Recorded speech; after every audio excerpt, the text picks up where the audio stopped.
அனைவருக்கும் வணக்கம். இதில் எதுதாங்க உண்மை?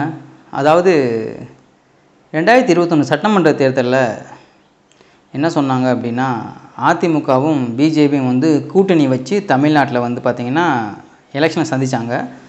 ஒரு 4 எம்எல்ஏ பிஜேபி வின் பண்ணாங்க. ஏடிஎம்கே வந்துட்டு ஒரு 60-65 சீட்டு வந்து பார்த்திங்கன்னா வின் பண்ணிட்டாங்க. அதை பார்க்கும்போது என்ன சொன்னாங்க அப்படின்னா, அதிமுக வந்து பிஜேபி கூட இருந்ததுனால தான் இவங்க அந்த எலெக்ஷன்லேயே தோத்துட்டாங்க. இல்லைன்னா 3வது முறையாக அதிமுக வந்து தமிழ்நாட்டில் வந்து ஆட்சியை பிடிச்சிருக்கும் அப்படின்னு சொன்னாங்க. நமக்கும் கூட ஒரு வேளை இருந்திருக்குமோ அப்படின்ற மாதிரி தான் வந்து பார்த்திங்கன்னா தோணுச்சு. இவங்க என்னங்க பிஜேபி கூட போய் கூட்டு வச்சுக்கிட்டதுனால தான் தமிழ்நாட்டில் ஆட்சி இழந்துட்டாங்க அப்படின்னு 19 பேசினாலும் நமக்கும் அந்த மாதிரி கருத்து தான் தோணுச்சு. ஏன்னா பிஜேபி மேலே தமிழ்நாட்டில் இருக்கிற ஒரு சில சொல்ல வரேன் வன்மம் கிடையாது, கட்சியை பிடிக்காதவங்க ஏகப்பட்டவே இருக்காங்க தமிழ்நாட்டில், இருக்குமோ அப்படின்னு நினச்சோம். ஆனால் இப்போ என்ன ரிசல்ட்? அப்படியே இந்த நாடாளுமன்ற தேர்தல் 2024 இப்போ என்ன வருது அப்படின்னு நமக்கு தோன்றது, ஒருவேளை பிஜேபி கூட இருந்திருந்தால் இவங்க ஒரு 10 சீட்டாவது வின் பண்ணியிருப்பாங்களோ அப்படின்னு ஒரு தோணல். ஏன்னா இவங்க ஒரு 20 விழுக்காடு வாக்கு பெற்றிருக்காங்க. யார்? அதிமுக.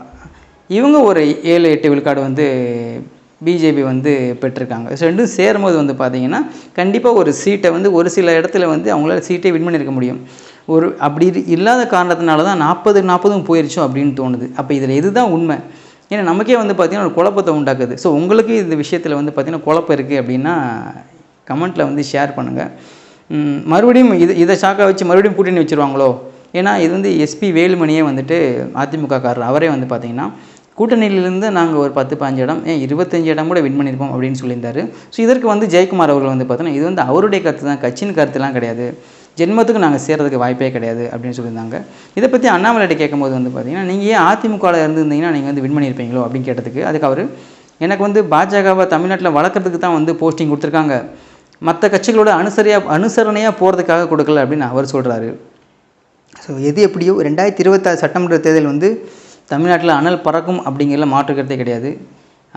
நடிகர் விஜய் அவருடைய அரசியல் வருகை, சீமான் இந்த வட்டம் எதிரே பார்க்கல 36 லட்சம் ஓட்டு, கிட்டத்தட்ட 8.19 விழுக்காடு மாநில கட்சியை அங்கீகாரம் கிடைச்சிருக்கு தேர்தல் ஆணையம் மூலயமா. அவங்க ஒரு சைடு ஃபயராக இருக்காங்க.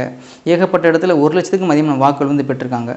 இந்த பக்கம் ஏடிஎம்கே, இந்த பக்கம் டிஎம்கே, இந்த பக்கம் விஜய் வராங்க, விஜயும் சீமானும் கூட்டணியாக வர்றாங்கன்னு சொல்கிறாங்க. தமிழ்நாட்டில் கண்டிப்பாக 2026 சட்டமன்ற தேர்தல் வந்து பார்த்திங்கன்னா அனல் பறக்கும் அப்படிங்கிறதுல எந்த வித மாற்று கருத்தும் இருக்காது. ஸோ வெயிட் பண்ணி பார்ப்போம். நன்றி, வணக்கம்.